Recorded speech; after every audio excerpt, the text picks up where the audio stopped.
Bismillahirrahmanirrahim. Assalamualaikum warahmatullahi wabarakatuh. Waalaikumsalam. Sahabat di Khairat TV sekalian, apa kabar Anda hari ini? Bertemu lagi dengan saya Delil Khairat Kuala Lumpur dalam segmen online obrolan lintas negara. Ini adalah edisi keempat dari online dan hari ini kita mendatangkan tamu dari Korea Selatan. Seperti Anda ketahui, online menghadirkan sahabat-sahabat di Khairat TV di berbagai belahan dunia dan berbincang tentang topik-topik tertentu.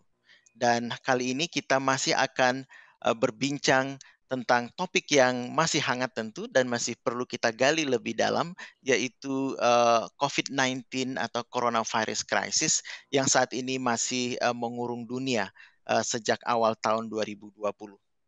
Hari ini tamu istimewa kita adalah seorang anak muda, putra Indonesia, bernama Sandi Rahmadika. Anda lihat di screen saat ini profil Sandi. Sandi adalah putra Indonesia yang lahir dan besar di Kerinci, negeri yang permai di antara kaki Gunung Kerinci dan Danau Kerinci di punggung Bukit Barisan Sumatera. Sandi saat ini adalah PhD student di Pukyong National University (PKNU) Busan, Korea Selatan di Department of Information Security. Sandi memulai pendidikannya tentu sekolah dasar hingga sekolah menengah di tempat kelahirannya di Kerinci, Provinsi Jambi. Lalu menyelesaikan S1 Bachelor Degree di Universitas Bengkulu, Indonesia, dengan subjek Electrical Engineering. Kemudian ia menyelesaikan Master Degree di Institut Teknologi Bandung (ITB) dan juga Pukyong National University (PKNU) Korea Selatan. Di ITB, Sandi menyelesaikan topik Electrical Engineering, Digital Media Technology, and Game. Kemudian di Pukyong National University, Sandi memfokuskan di Department of Information Security. Dan kini ia melanjutkan pendidikannya ke jenjang S3, PhD, di universitas yang sama, PKNU di Busan, di Korea Selatan, di Department of Information Security Graduate School. Jadi Anda bisa lihat area spesialisasi Sandi adalah internet atau information security. Kita juga lihat di sini professional experience-nya sejauh ini. Ia berkontribusi sebagai expert student pada SEAMOLEX, Southeast Asian Ministers of Education Organization Open Learning Centers di Tangerang. Kemudian ia sempat pula bertugas di Kota Batu City, Philippines, juga sebagai expert student di madrasah di sana. Sempat menjadi peneliti researcher di Telkom Bandung, dan juga tentu sekarang selain belajar, Sandi juga merupakan researchers dan lab member of Information Security and Internet Application di PKNU Korea Selatan. Bagi Anda yang mulai lupa pelajaran geografi, berikut ini saya akan tampilkan di mana Busan itu. Jadi ini adalah peta Korea Selatan. Ternyata Busan itu ada di bagian selatan Korea Selatan, sekitar 325 km dari ibu kota Seoul.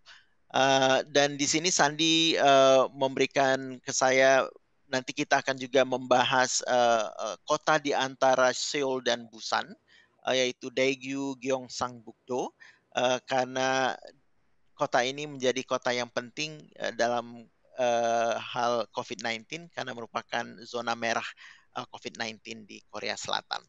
Jadi itulah perkenalan kita dengan Sandi, dan kita akan mulai berbincang seputar COVID-19 di Korea Selatan. Assalamualaikum Sandi.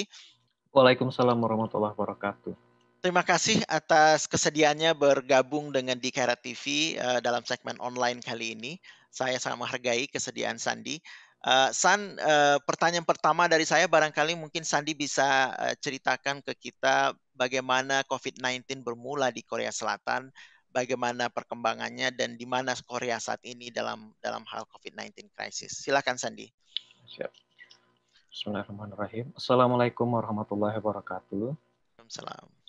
Pertama-tama, saya sangat berbahagia sekali diundang oleh Uda Idel. Saya sering menyebut beliau dengan sebutan Uda Idel yang sekaligus merupakan salah satu idola saya. Terima Salam. kasih. Oke. Dan juga saya ingin memberikan kredit untuk Asosiasi Peneliti Indonesia di Korea dan juga Persatuan Pelajar Indonesia di Korea karena termasuk panitia dan anggotanya telah banyak memberikan informasi yang sangat bermanfaat sehingga kita merasa terlindungi dalam menghadapi wabah COVID-19 di Korea Selatan. Dan juga terdapat diskusi antara Asosiasi Peneliti Indonesia di Korea dengan Duta Besar negara Indonesia untuk Korea Selatan, dan banyak informasi yang bermanfaat dari sana. Ya. Oke. Di Korea saat ini pemerintah sudah melonggarkan aturan distrik social distancing karena memang kurva kasus pandemik ini menurun drastis sejak puncaknya yaitu di awal Maret 2020.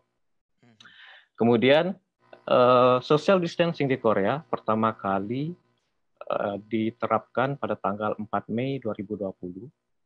4 Mei. Ya, sekitaran 4 Mei 2020. Oh, sorry, maksud saya social distancing dilonggarkan 4 Mei 2020 dan pertama kali penerapan social distancing diterapkan 22 Maret 2020. 22 Maret, oke. Dan pada tanggal 22 Maret 2020 hanya essential worker istilahnya yang boleh datang bekerja di kantornya masing-masing. Kemudian sampai per hari ini kasus terkonfirmasi untuk pasien positif di Korea Selatan itu berjumlah sekitar 11.719 orang. Kemudian telah berhasil disembuhkan sekitar atau yang rilis dari from isolation sekitar 10.531 orang dan yang masih diisolasi sekitar 915 orang dan yang meninggal akibat COVID total berjumlah sekitar 273 orang. Nah, dan menariknya sekitar 70% kasus COVID-19 di Korea Selatan berasal dari satu daerah, yaitu Daegu dan Gyeongsangbuk-do, sekitaran Daegu dan Gyeongsangbuk-do. Nah, nanti kita akan diskusi bagaimana COVID-19 bisa menyerang begitu banyak orang dan terpusat di satu tempat. Nah, menurut statistik menariknya di Daegu kasus yang terkonfirmasi sekitar 6.886 dan yang meninggal sekitar 188 orang. Dan poin menariknya adalah di Seoul, ibu kota Korea Selatan, kasus terkonfirmasi 924 orang dan yang meninggal 4 orang, sebanyak 4 orang. Jadi berbeda jauh dengan yang terjadi di daerah Daegu. Dan untuk Busan sendiri, yang notabene merupakan kota kedua terbesar di Korea Selatan, itu kasus terkonfirmasi tercatat 147 kasus dan yang meninggal sebanyak 3 orang. Jadi kita bisa lihat angka yang sangat jomplang sekali antara Daegu, Seoul, dan Busan. Dan menariknya San, justru di dua kota terbesar Seoul dan Busan, kasusnya tidak banyak, justru ada di Daegu, gitu ya? Kira-kira gimana tuh? Mungkin bisa kita lanjutkan bagaimana kok bisa pusatnya ada di Daegu, Sandi? Gimana ceritanya? Mungkin kita kilas balik pada kasus pertama COVID-19 di Korea Selatan. Kasus pertama tercatat pada tanggal 20 Januari 2020 dan yang ternyata pasien pertama atau orang yang positif pertama untuk COVID-19 bukan warga negara Korea, Oke. melainkan warga negara Tiongkok yang datang dari Wuhan. Oke. Jadi semenjak itu pemerintah melakukan pengawasan ketat terhadap warga negara asing di bandara, di tempat umum dan lain sebagainya. Ya. Dari tanggal 20 Januari sampai dengan pertengahan Februari, kasus terus naik dan sampai pertengahan Februari di bawah 100 kasus. Oke. Dari 20 Januari sampai pertengahan Februari masih di bawah 100 kasus. Ya. Dan menariknya, kasus yang menarik terjadi pada tanggal 16, sekitar 16 atau 17 Februari, tercatat pasien nomor 31 Oke. yang ternyata sudah merasa demam sejak awal Februari, sudah merasa batuk-batuk sejak awal Februari, Ya. tapi dia menolak rekomendasi dokter untuk diperiksa apakah dia terinfeksi COVID atau tidak. Nah, Oke. ya. Hmm.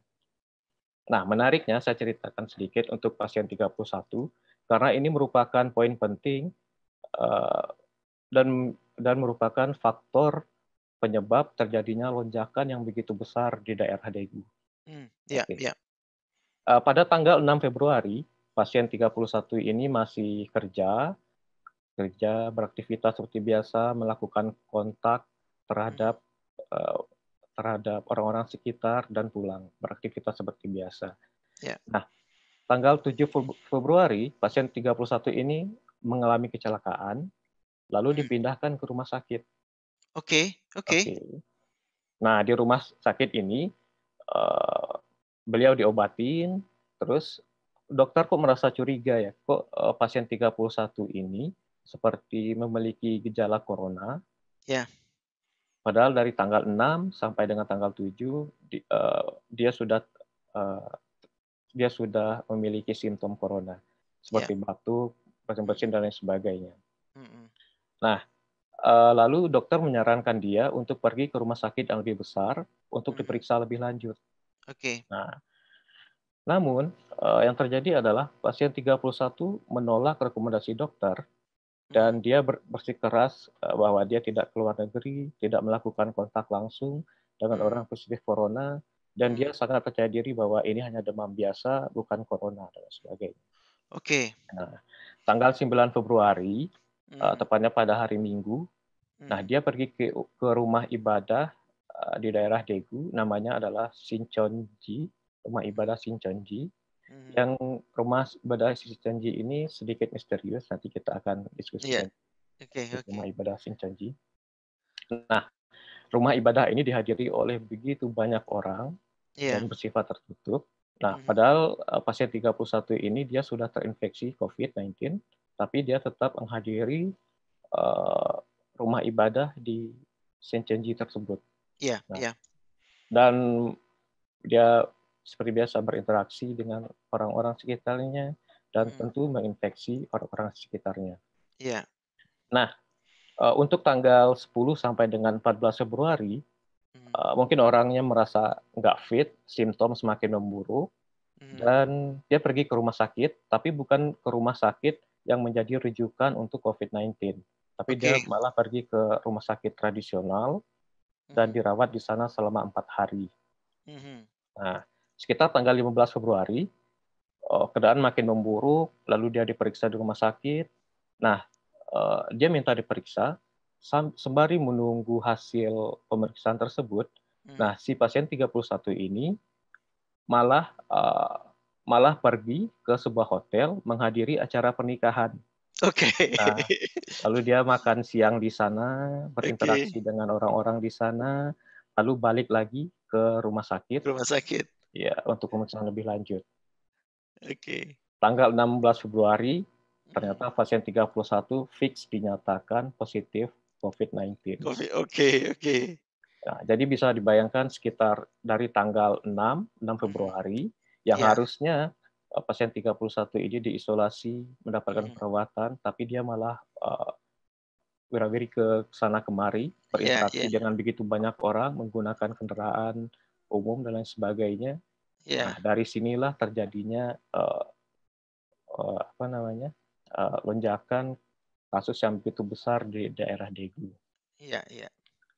Nah, Saya ingin cerita sedikit tentang rumah ibadah Shincheonji yang merupakan tempat ibadahnya pasien 31 ini, Mhm. yang sebenarnya eh, ini memang sedikit viral ya di Korea Selatan, rumah ibadah Shincheonji ini, Ya, karena eh, rumah ibadah ini sangat berbeda dengan rumah ibadah kebanyakan seperti Muslim ada di masjid, ya, seperti gereja di Korea Selatan ya, biasanya bersifat terbuka. Nah, ya. yang Shincheonji ini rumah ibadahnya bersifat tertutup. Oke. Mereka hanya membuka identitas kepada sesamanya. Mhm. Nah, poinnya adalah pada saat pasien 31 ini dinyatakan positif, tentu Mhm. pemerintah Korea Selatan bersama otoritas kesehatan langsung Mhm. menuju ke gereja ke rumah ibadah Shincheonji ini Mhm. dan pemerintah tentu minta dong, saya minta list siapa aja yang datang, Ya, orang-orang baru siapa aja dan lain sebagainya, betul. sehingga jika listnya sudah ada, jadi pemerintah langsung langsung menuju ke individu masing-masing. Nah, Mhm. Mhm. namun yang terjadi adalah rumah ibadah Shincheonji ini Mhm. mereka sedikit kurang kooperatif dan Mmm, mereka bersifat tertutup ya, dan intinya mereka tidak kooperatif sama sekali ya, terhadap pemerintah. ya, Nah, oleh karena itu lonjakan kasus COVID-19 di daerah Daegu melonjak begitu besar. ya, ya. Itu dimulai dari sana. Oke. Oke. Nah, ya jadi, eee, mmm, lalu kita dengar nih kalau kita dari luar Korea mendengar bahwa kalau di Korea itu yang dilakukan pemerintah adalah sebenarnya tidak ada lockdown, misalnya seperti Iya, tidak ada Malaysia lockdown. atau seperti Singapura saat ini. Yang ada adalah, eee eee, pemerintah, Korea melakukan, testing besar-besaran, itu yang Iya, kita dengar. Jadi detailnya bagaimana itu, strategi pemerintah, Sandi? oke. Sejak kasus pasien 31, Mhm, eee, itu puncaknya terjadi pada tanggal 1 Maret, iya, itu tembus 1.062 kasus per hari. oke, Nah, dari sini pemerintah mulai jor-joran mhm, melakukan pelacakan, mhm, pasien positif melakukan kontak dengan siapa saja, dan lain iya, sebagainya. mhm, Kemudian, eee, pemerintah juga menaikkan level warning sampai ke level tertinggi dari normal, waspada, siaga, sampai awas. iya, Nah, yang hebatnya untuk pemerintah Korea, pemerintah menggelontorkan dana darurat mhm, dan melakukan tes masif, iya, yaitu mencapai 10.000 sampai 15.000 testing per harinya. per hari, oke, iya, Dan ini iya, lebih banyak per kapita dibanding negara manapun di dunia. oke, oke, Nah, yang dites adalah memang orang-orang yang memang sudah diduga kuat memiliki kontak langsung dengan organisasi atau mhm, keagamaan di daerah Shincheonji tersebut.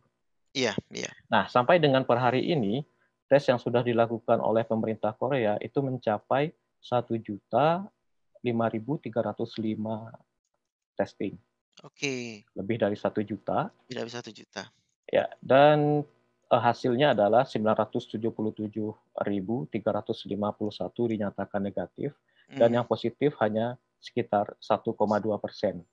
Ya, oke, dari 1 juta hanya 1,2% yang dinyatakan negatif. yang 11.700 tadi ya, Ya, yang positif? ya, Ya, oke, oke, mmm, oke. mhm. Nah, jadi, apa pertimbangan, pemerintah Korea kok tidak menerapkan lockdown? Justru, menggenjot testing. Ada pertimbangan nggak kurang lebih? Ya, pertimbangan pertama adalah eee, pemerintah, eee menurut pengamatan saya adalah Iya, pemerintah, mereka sangat percaya diri karena memang pemerintah berpengalaman terhadap virus MERS tahun 2015, iya, mereka banyak belajar dari sana dan iya, kemudian, pemerintah tidak melakukan lockdown, hanya menetapkan zona merah di daerah Daegu, iya, kemudian hanya menetapkan daerah Daegu karena memang untuk kasus di Korea, pusatnya itu memang di daerah Daegu Ya. Jadi pemerintah jor-joran dan fokus pada satu titik di daerah Daegu. Hmm. Nah, kemudian juga apa namanya, pemerintah juga karena Korea dengan teknologi yang begitu canggih, Ya. dengan mereka bisa membuat apa rapid test Ya. buatan mereka sendiri. Nah, jadi itu Oke. bisa diterapkan, jadi tidak harus impor, menunggu waktu yang Ya. begitu lama dan lain sebagainya. Iya, iya. Dengan tidak adanya lockdown berarti kegiatan masyarakat, kegiatan ekonomi, sekolah, university semua berjalan seperti biasa, Sandi? Eh, Sebenarnya pemerintah tetap seperti yang saya sebutkan sebelumnya, pemerintah Mhm. tetap menerapkan social distancing dan Oke. hanya essential worker yang boleh bekerja dan itu ditetapkan eh, pada tanggal sekitar sekitar sekitar tanggal sebentar saya cek dulu untuk Mhm. hmm,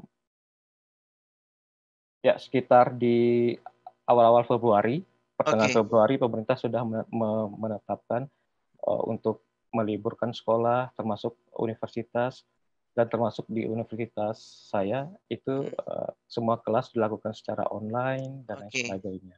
Oh, oke, oke. Iya, iya.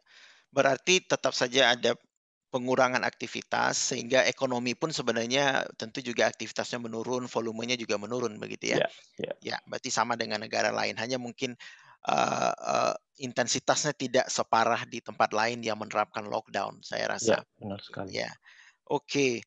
menarik sekali. Nah, jadi, kita di luar juga mendengar bahwa di Korea itu ada naik turun kasus. Jadi apakah ini benar apa tidak? Jadi seolah-olah ada pertama, ada gelombang pertama, lalu melonjak, turun, pemerintah mau melonggarkan lagi, lalu naik lagi. Apakah memang benar begitu, Sandi?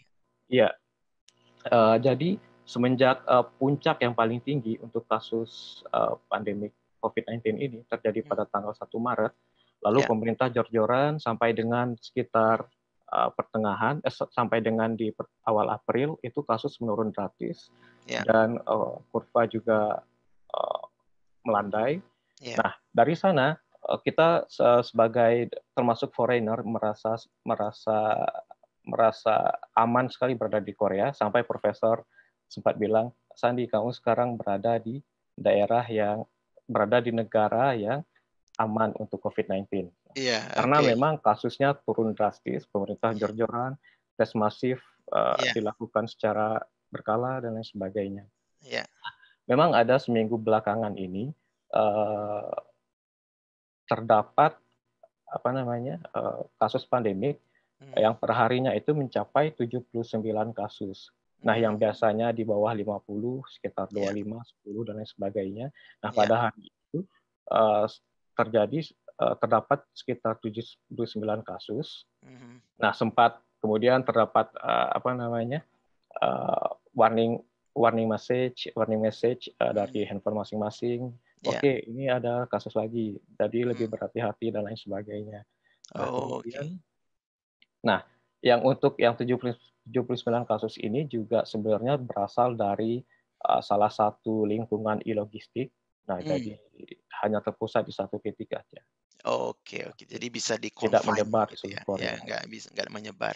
Oke, kita juga mendengar bahwa, ada peran, ICT, apa namanya, apa namanya, ICT itu Information and Communication Technology, Ya. dalam hal penanganan Covid ini di Korea.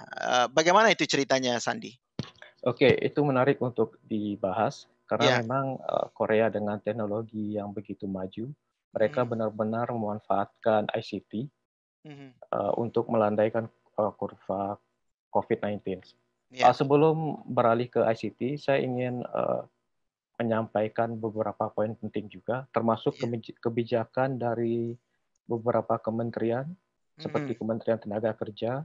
mhm, eh, Pemerintah memberikan kepada keluarga yang tidak bekerja, contoh orang tua yang menjadi tulang punggung keluarga positif COVID, itu mhm, diberikan dana sebesar 50.000 won per hari.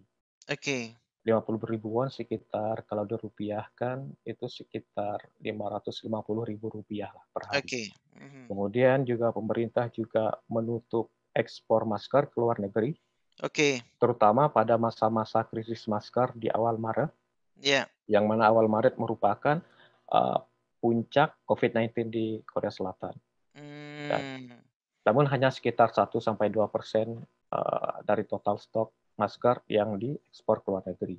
Iya iya iya iya. Dan fakta uniknya, orang-orang yang menyetor uangnya di bank dalam Mmm. bentuk cash, itu disimpan, uangnya disimpan, artinya tidak langsung didistribusikan lagi, Mhm. disimpan, disterilkan, lalu jika setelah steril, maka uang tersebut didistribusikan lagi ke masyarakat.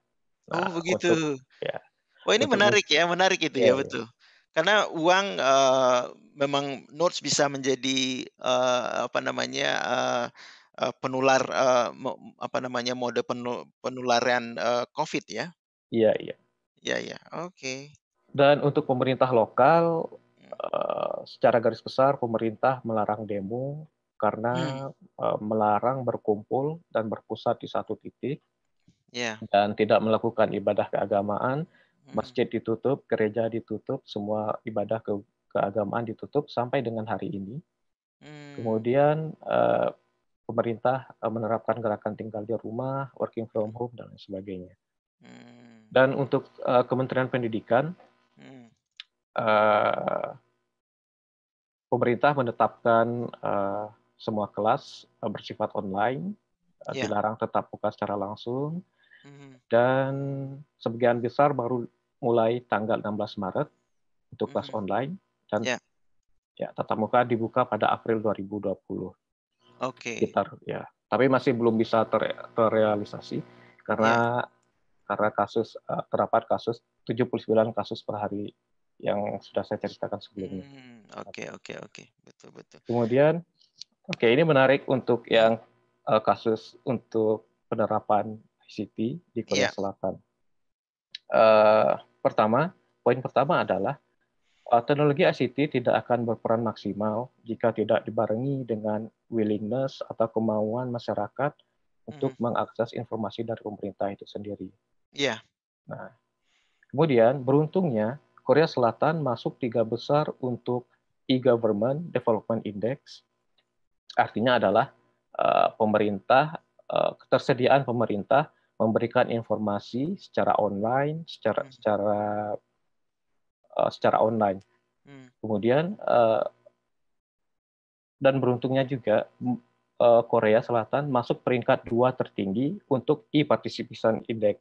Artinya yang Mhm. pertama adalah ketersediaan pemerintah untuk, memberikan informasi secara online, Iya. dan yang untuk e-Participation Index ini Mhm. adalah ketersediaan masyarakatnya untuk mengakses berita yang disediakan pemerintah secara online. Online, iya Nah, iya.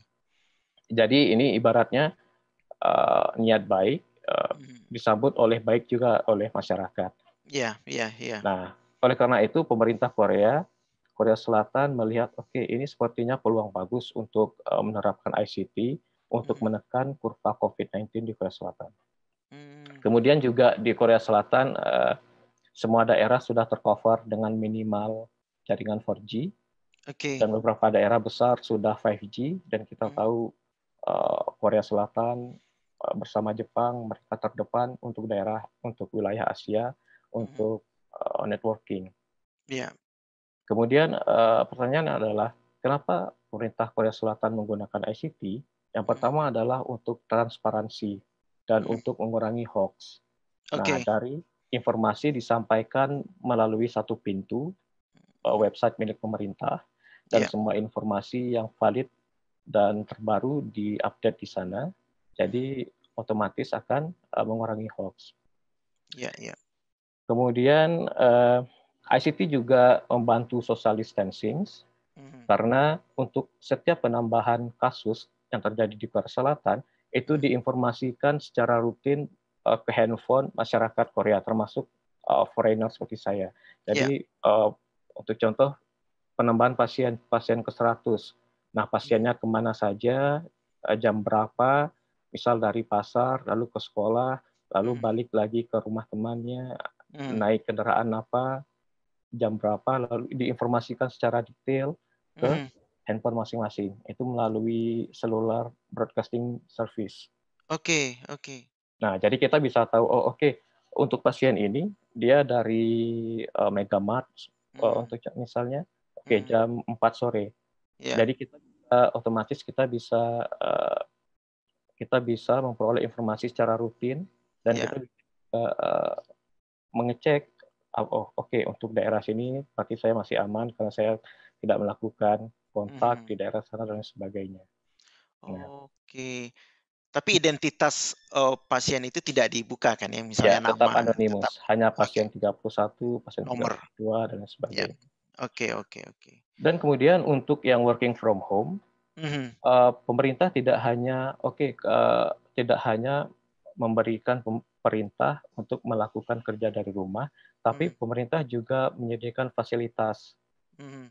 Nah, jadi tidak semata-mata, oke kalian harus working from home Mhm. tapi pemerintah juga, memberikan fasilitas layanan, misalnya pemerintah menyediakan materi untuk, pendidikan sekolah menengah atas. Ya. Pemerintah memberikan memberikan software, memberikan learning science dalam bentuk augmented reality dan virtual reality. Mhm. Jadi, siswa benar-benar terbantu dengan penerapan working from home. Oke. Kemudian pemerintah juga, menyediakan sekitar 36.000 smart tablets untuk Mmm. digunakan, eee, pada pada siswa dengan, low income families. Oke oke. Jadi, karena tentu untuk mengakses konten online diperlukan seperti personal Iya. komputer ataupun tablet. Iya iya iya. Dan, menariknya di Korea adalah, penerapan ICT juga, terdapat tes massal, tes, secara drive thru. Jadi Oke. jadi kita tidak harus datang ke rumah sakit, Mhm. melakukan kontak dengan orang-orang sekitar, tapi Mhm. terdapat rapid test secara drive thru. Iya. Jadi untuk lokasi drive-thru bisa diakses dengan menggunakan smartphone atau tablet, oke. Untuk daerah Busan Mhm. terdapat beberapa titik dan Mhm. kita melakukan tes lewat mobil, dari mobil, Mhm. dilakukan secara sangat cepat. Iya. Dan ini juga merupakan faktor kenapa, eee, pemerintah sangat cepat dalam, melandaikan kurva COVID-19 ini. Iya. Dan yang membedakan adalah ada tes drive-thru dan lain Iya. sebagainya.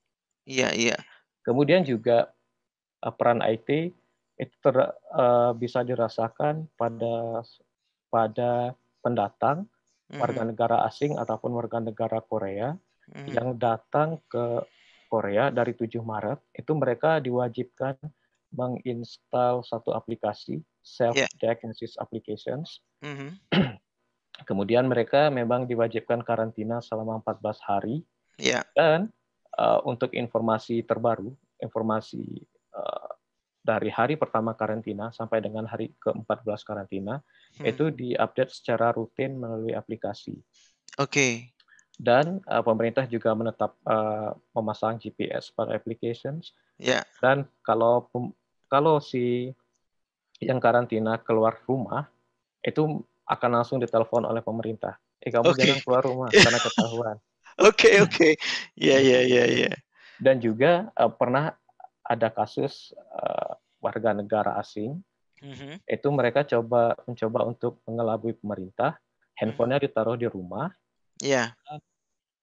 orangnya keluyuran ke mana-mana selama masa karantina, Iya. dan mereka langsung didenda dan langsung dideportasi ke negara. Oke. Oke. Iya iya iya. Oke.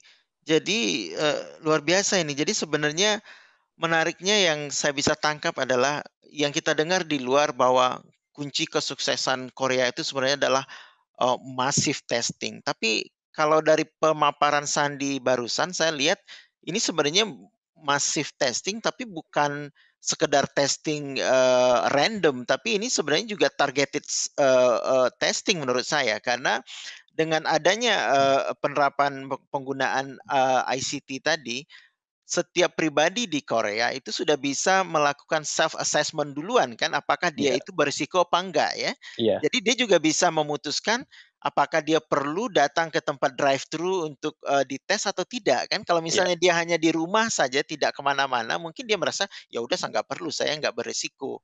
iya, Kira-kira begitu ya, San, ya? iya, tepat sekali. Memang yang untuk yang, testing secara masif ini memang, awalnya ditujukan khusus untuk di daerah Daegu Iya, dan di wilayah sekitaran, Korea.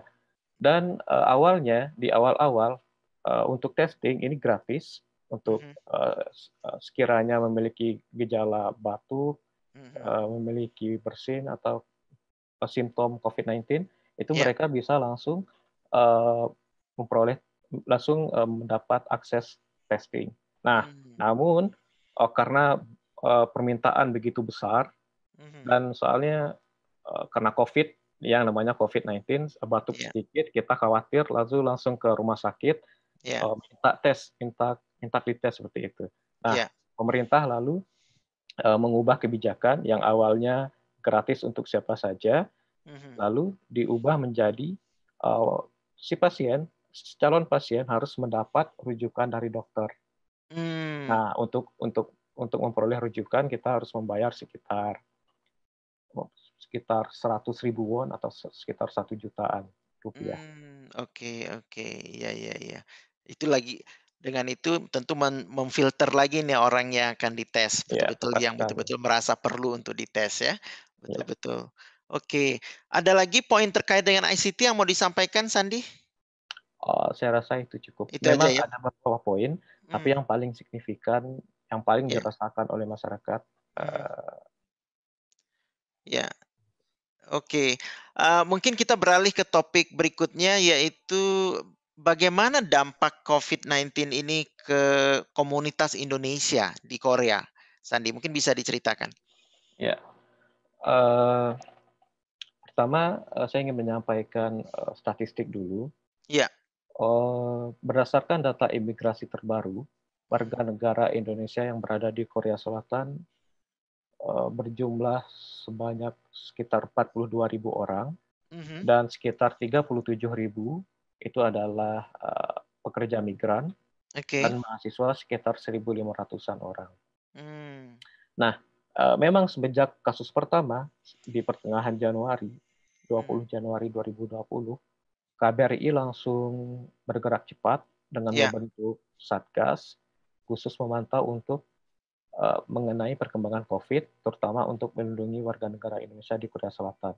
oke, Nah, tugas satgas ini adalah yang pertama, mereka memberikan informasi terbaru, COVID-19 melalui media sosial seperti Facebook, Instagram, dan mhm, lain sebagainya. Karena memang, eee, KBRI memiliki otoritas khusus iya, dengan memiliki akses khusus terhadap otoritas kesehatan ataupun keamanan di Korea Selatan. oke, Nah, jadi informasinya begitu cepat, mhm, setiap ada informasi terbaru langsung diupdate oleh KBRI melalui media sosial. mhm, Kemudian juga apa namanya, KBRI membentuk hotline 24 jam.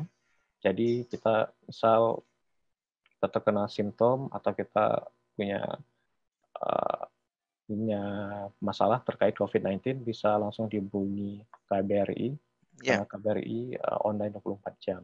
mhm, Kemudian ada tim khusus lagi, itu mhm, namanya tim Gercep.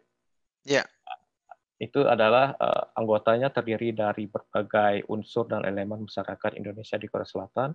Ada mhm, yang mahasiswa, ada yang warga negara, kemudian ada yang pekerja imigran, mhm, termasuk, eee, petinggi agama dari masjid, iya, gereja, dan sebagainya. Itu iya, ibaratnya menjadi, kaki tangannya KBRI iya, untuk mensosialisasikan informasi, baik itu informasi yang dari KBRI, mhm, kemudian, baliknya KBRI juga memperoleh informasi dari mereka. iya, iya, Kemudian juga, eee eee, kita warga negara Indonesia diberi bantuan masker. mhm, Jadi memang KBRI memperoleh bantuan langsung dari Jakarta, mhm, karena memang di awal-awal Maret saat, puncak COVID-19 di Korea Selatan, iya, eee, masker sangat langka di Korea Selatan dan itu diakui oleh pemerintah Korea. Ya, ya, Nah, beruntungnya KBRI waktu itu mendistribusikan masker di seluruh wilayah Korea. oke. Nah, jadi kita sangat terbantu sekali pada waktu itu. Mhm, Kemudian juga KBRI tentu eh, membentuk posko di zona merah di Daegu, mhm. Ya, tepatnya sekitar 50 kilometer dari pusat kota Daegu, khusus untuk oke. melayani daerah itu. Ya, ya, ya. Dan ya, dengan Ya, begitu juga oleh karena itu saya juga mengapresiasi mhm, kerja dari KBRI, mhm. termasuk juga dari APIK, Asosiasi Peneliti dan Pelajar Indonesia di Korea. Oke, oke. Ada kasus positif di antara warga negara Indonesia di Korea, Sandi? Ada, itu berasal dari pekerja imigran, Ya, sempat viral juga. Ceritanya gimana? Saya kurang lengkap mendapat informasi yang jelas. mhm, Terdapat warga negara Indonesia positif mhm. berasal dari pekerja imigran. Oke, tapi jumlahnya tidak tidak terlalu banyak, Tidak saya terlalu yakin. banyak. Oke, oke. Oke, menarik sekali. Luar biasa. Jadi, pemerintah pun juga memperhatikan warga negara Indonesia di Korea. Kita sudah berbincang cukup lama, lebih mungkin dari setengah jam kita sudah berbincang dan informasinya sangat padat, sangat menarik, Sandi. Terima kasih. Mungkin sebelum kita akhiri bincang-bincang ini, ada lagi kira-kira informasi terakhir yang mau disampaikan sebelum kita kita, berpisah? Saya rasa cukup. Cukup ya? Ya, Oke. Terima kasih. Jadi, Sandi, saya sangat menghargai informasi dari Sandi karena, betul-betul memberikan informasi yang padat, the typical peneliti menurut saya, sangat detail, alhamdulillah, dan saya yakin ini bisa bermanfaat bagi siapa saja yang mendengarkan, perbincangan kita ini, menyaksikan perbincangan kita ini, di mana mereka berada. Dan juga sedikit banyaknya merubah, persepsi kita atau meluruskan, persepsi kami, di luar Korea mengenai bagaimana sebenarnya Korea, menangani corona. Karena, dari media yang datang dengan informasi sepotong-sepotong, kesannya Korea masih struggling menghadapi, COVID-19, tapi pada kenyataannya menurut, informasi langsung first hand information dari Sandi yang berada di Korea Selatan saat ini, justru sebaliknya Korea sebenarnya termasuk negara yang sukses mengelola, pandemi ini, begitu ya. ya, Dan catatan yang paling penting dan menurut saya ini berbeda dari negara-negara lain adalah, bagaimana Korea begitu sukses, menggunakan, teknologi informasi dan komunikasi ICT, dalam, upayanya menanggulangi, COVID-19 ini. Luar biasa, ini betul-betul informasi yang sangat mencerahkan, Sandi.